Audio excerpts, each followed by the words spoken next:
الرحمن الرحیم۔ اب ہم بیان کریں گے کہ شعیب ابی طالب کا واقعہ کیوں پیش آیا، اس کا پس منظر کیا ہے۔ مکہ کی معاشرتی تنظیم ایسی تھی کہ لوگ قبیلوں میں رہتے تھے اور ان قبیلوں نے بیرونی تعلقات اور دفاع کے معاملات میں ایک وفاقی ریاست کا روپ دھار لیا تھا، لیکن داخلی امور میں ہر قبیلہ آزاد تھا۔ ہر قبیلہ میں بڑی یکجہتی تھی، تمام ایک کے لیے اور ایک تمام کے لیے خوشی اور غم و الم میں شریک تھے۔ اسی وجہ سے ایک قبیلے کے افراد کے لیے یہ ممکن نہ تھا کہ وہ دوسرے قبیلے کے افراد کو نقصان پہنچائیں۔ محمد صلی اللہ علیہ وسلم کا قبیلہ طاقتور تھا۔ نہ صرف بنو ہاشم تعداد میں زیادہ تھے بلکہ ان کا دفاعی معاہدہ تھا اپنے امزاد قبیلے بنو المطلب کے ساتھ۔ مزید ہمسایہ قبیلہ خزا اور مدنی رشتہ داروں بنو نجار بھی خاندان کی مدد کے لیے ہمیشہ تیار تھے۔ چنانچہ اہل مکہ ان سے اس وقت تک دشمنی لینے کی جسارت نہیں کر سکتے تھے جب تک ابی طالب بحیثیت خاندان کے سربراہ کے آپ صلی اللہ علیہ وسلم کو چھوڑ نہ دیتے۔ ابو طالب ایمان نہ لائے تھے، سو بت پرستوں کو ان سے امیدیں تھیں۔ در حقیقت مکہ کے بت پرستوں کا ایک وفد ابو طالب کے پاس آیا اور کہا،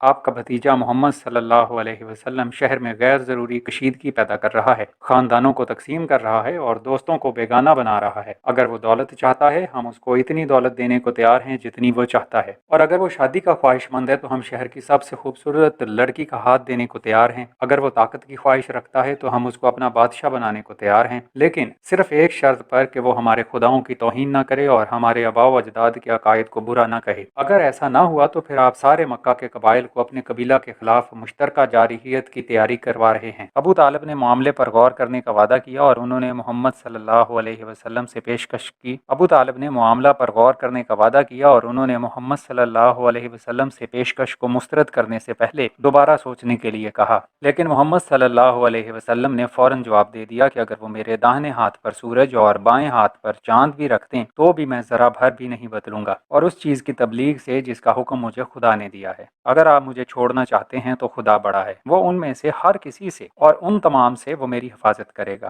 سسکیاں لیتے ہوئے اور روتے ہوئے آپ صلی اللہ علیہ وسلم اپنے چچا سے رخصت ہوئے، جنہوں نے ان کو فوری طور پر بلایا اور کہا کہ وہ کسی بھی وجہ سے آپ کو تنہا نہ چھوڑیں گے۔ ایک اور وفد آیا اور سمجھوتا تجویز کیا کہ ہم محمد صلی اللہ علیہ وسلم کے خدا کی عبادت کو تیار ہیں اور وہ محمد صلی اللہ علیہ وسلم ہمارے خداؤں کی عبادت کریں۔ اس طرح جو سچا ہوگا وہ ہم دونوں کی مدد کرے گا اور ہم دونوں میں سے کوئی خسارے میں نہیں رہے گا۔ اس دوہری اطاعت سے محمد صلی اللہ علیہ وسلم نے حقارت سے یہ تجویز مسترد کر دی اور قرآن مجید کی سورہ کافرون پڑھی۔ بسم اللہ الرحمن الرحیم۔ کہہ دو اے کافرو، جن کو تم پوجتے ہو ان کو میں نہیں پوجتا، اور جن کو میں پوجتا ہوں اس کو تم نہیں پوجتے، اور میں ان کو پوجنے والا نہیں ہوں جس کو تم پوجتے ہو، اور تم اور کسی کی پوجا کرنے والے نہیں ہو جس کی میں پوجا کرتا ہوں۔ تم اپنے راستے پر قائم رہو، میں اپنے راستے پر قائم ہوں۔ اس ناکامی سے دل گرفتہ ہو کر اہل مکہ نے ابو طالب پر دباؤ بڑھا دیا کہ محمد صلی اللہ علیہ وسلم کو چھوڑ دیں۔ ایک وفد یہ تجویز دینے آیا کہ محمد صلی اللہ علیہ وسلم آپ کا حقیقی بیٹا تو ہے نہیں بلکہ لے پالک ہے، اسے ہمارے حوالے کر دو اور ہم اس کے متبادل آپ کو مکہ کا خوبصورت ترین اور ذہین ترین نوجوان پیش کرتے ہیں، آپ اسے اپنا بیٹا بنا لیں۔ ابو طالب نے جواب دیا، میں اپنے بیٹے کو تمہارے حوالے کر دوں کہ تم اس کی گردن مار سکو، اور مجھے اپنا بیٹا دیتے ہو کہ میں اس کی پرورش کروں، یہ کیا انصاف ہے؟ مکہ کے بت پرستوں نے سوچ بچار کی اور جنگ کے خطرے کے بغیر ایک حل ڈھونڈ لیا۔ تمام مکہ کے بت پرست قبیلے اور ان کے حلیف پڑوسی علاقہ کے خاص طور پر احابیش کا ابیسینا حبشہ والوں سے کوئی تعلق نہیں، یہ قبیلہ بنو کنان کے عرب ہیں، نے پیغمبر صلی اللہ علیہ وسلم کے خاندان کا بائی کاٹ کا فیصلہ کیا۔ کوئی ان سے بات نہ کرے، نہ ان کو کچھ بیچا جائے، نہ خریدا جائے، نہ ہی شادی میں لڑکی دی جائے یا لی جائے۔ آپ کے قبیلے نے شہر چھوڑا اور نواحی علاقہ میں چلے گئے جہاں بچوں اور عورتوں پر تیر اندازی اور سنگ باری کا آسانی سے دفاع کیا جا سکتا تھا۔ ناقابل اصلاح ابو لہب نے اپنا قبیلہ چھوڑنے کو ترجیح دی اور بت پرستوں کا ساتھ دیا اور شہر ہی میں رہا جہاں غالباً اس کی چھوٹی موٹی تجارت تھی۔ اہل مکہ نے یہ فیصلے تحریر کیے اور اس دستاویز کو کعبہ کے اندر لٹکا دیا۔ یہ بائیکاٹ متواتر کئی سال جاری رہا، اسے برداشت کرنا خاصا تکلیف دہ تھا۔ ان عورتوں کو جن کی شادیاں آپ صلی اللہ علیہ وسلم کے قبیلہ میں ہوئی تھیں، جیسے آپ صلی اللہ علیہ وسلم کی زوجہ حضرت خدیجہ رضی اللہ تعالیٰ عنہ، رشتہ دار وقتاً فوقتاً چوری چھپے غذائی اشیاء بھیجتے رہے۔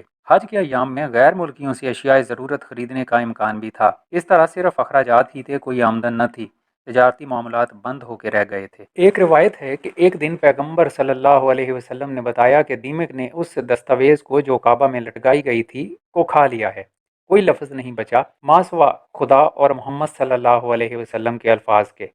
ابو طالب نے مکہ والوں کو اس کی خبر کی، یہ خبر سچ تھی۔ مکہ والے بددل ہوئے لیکن اس کا کوئی اثر ظاہر نہ ہوا۔ ذاتی کوششیں زیادہ مؤثر تھیں۔ ان میں سے ایک شخص جو چھوٹے چھوٹے بچوں کی بھوک سے بلکنے کی آوازیں برداشت نہ کر پا رہا تھا نے اپنے ایک اور قابل اعتماد دوست سے مشورہ کرنے کا قدم اٹھایا۔ اس کی رائے بھی وہی تھی لیکن وہ کچھ اور دوست چاہتا تھا۔ جب 6 افراد جو مختلف قبائل سے تھے اور یہی رائے رکھتے تھے مل گئے تو وہ کسی خفیہ جگہ ملے تاکہ فیصلہ کر سکیں کہ کیسے آگے بڑھیں۔ اگلی صبح ان میں سے ایک صحن کعبہ میں کھڑا ہوا اور سب لوگوں کے سامنے اعلان کیا کہ وہ بائیکاٹ کی حمایت نہیں کرتا۔ ابو جہل نے فوراً شدید مخالفت کی، پھر ایک کے بعد دوسرا تمام 6 افراد کھڑے ہوئے کہ ان کے قبیلے خاندان بائیکاٹ کے معاہدے کے حق میں نہیں ہیں اور یہ لاگو نہیں رہے گا۔ پیغمبر صلی اللہ علیہ وسلم کا قبیلہ شہر واپس آ گیا۔ ضروریات زندگی سے محروم سال ہر سال نے بہت سو کی صحت تباہ کر دی تھی۔ جلد ہی خدیجہ پیغمبر اسلام محمد صلی اللہ علیہ وسلم کی زوجہ محترمہ انتقال فرما گئیں۔ ان کے بعد ابو طالب